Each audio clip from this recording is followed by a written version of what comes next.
VVPAT पे भरोसा नहीं किया जा सकता। जो इंजीनियर शामिल है, जो बाहर की यूनिट भी शामिल है, क्योंकि वीवीपैट को कंप्यूटर से कनेक्ट करके उसमें प्रोग्रामिंग की जाती है। तो पूरा का पूरा खेल वोट का चोरी का है।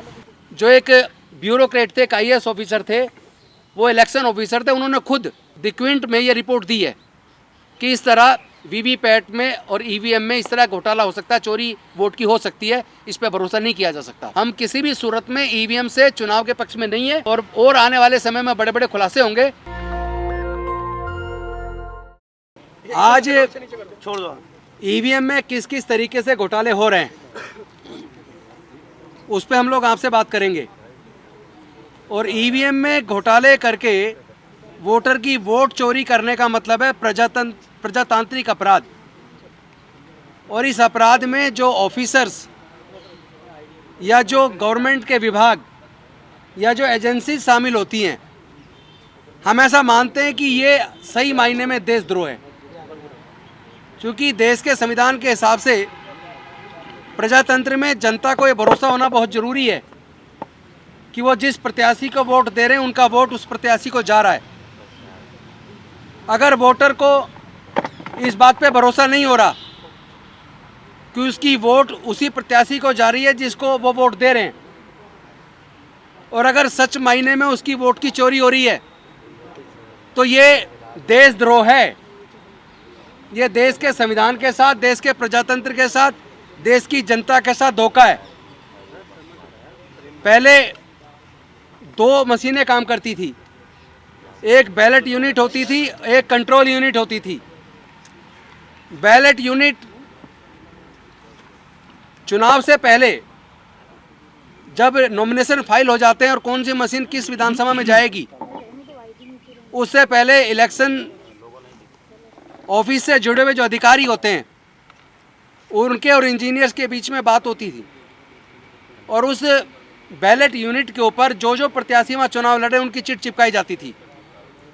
लेकिन बैलेट यूनिट में नंबर होते थे, बैलेट यूनिट में नाम नहीं होता था किस प्रत्याशी का वोट डाल रहे हो, बल्कि नाम होता था, उसकी चिट चिपकी होती थी।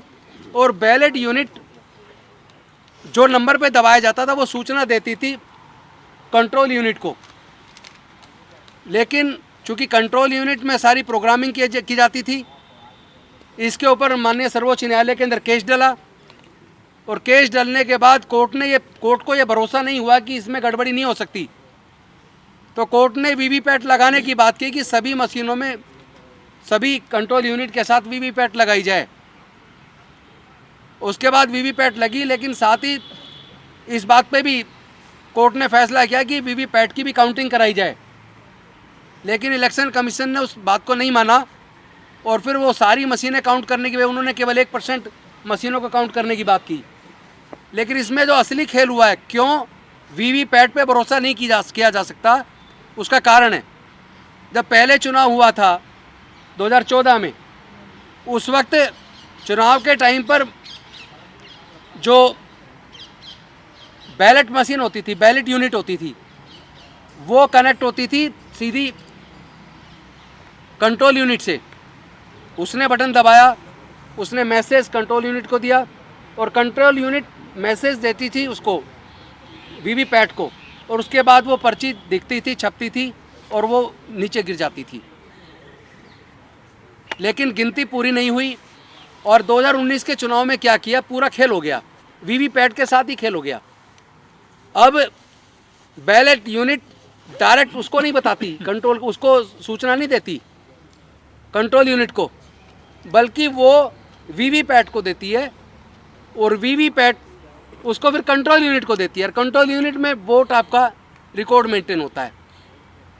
वो रिकॉर्ड वो होगा जो आपकी वीवीपैट उसको सूचना देगी। वीवीपैट में क्या प्रोग्रामिंग करनी है वो हर चुनाव के क्षेत्र के हिसाब से, प्रत्याशियों के हिसाब से होती है। वहाँ जो लोग उसमें शामिल हैं, जो इंजीनियर शामिल हैं, पहले जैसे आप जानते हैं ECIL और EL, BEL, ये डिपार्टमेंट जो शामिल थे, उनके साथ जो इंजीनियर शामिल है, जो बाहर की यूनिट भी शामिल है, क्योंकि वीवीपैट को कंप्यूटर से कनेक्ट करके उसमें प्रोग्रामिंग की जाती है। तो अगर उसमें प्रोग्रामिंग इस तरह की है कि आपने वोट दिया उसमें दिखाया, लेकिन वहाँ काउंटिंग में कुछ और दिखाना है। अगर वो वीवीपैट के द्वारा सूचना उसको दी जा रही है, क्या उसमें काउंटिंग दिखानी है, कितनी वोट किसको प्रत्याशी को जा रही है, तो सारा खेल वीवीपैट का है। यानी जो सूचना पहले बैलेट यूनिट कंट्रोल यूनिट को डायरेक्ट देती थी, अब 2019 के चुनाव से वो कंट्रोल यूनिट को देने की बजाय वीवीपैट को दे रही है, और वीवीपैट उसके बाद उसको कंट्रोल यूनिट को दे रही है। तो पूरा का पूरा खेल वोट का चोरी का है। और इस तरह के, जिस तरह आपने देखा होगा, एक छत्तीसगढ़ के एक बीएसपी के प्रत्याशी चुनाव लड़े, और जिस बूथ पे उनका खुद का वोट था वहाँ उनके परिवार का, रिश्तेदारों का भी वोट था, लेकिन जब काउंटिंग हुई तो उस बूथ से उसको कोई भी वोट नहीं मिला। इससे इस बात का भरोसा बढ़ता है कि वीवीपैट में पूरी गड़बड़ी है। इसका मतलब पूरा जो ईवीएम है, ईवीएम का चुनाव भरोसे करने के लायक नहीं है।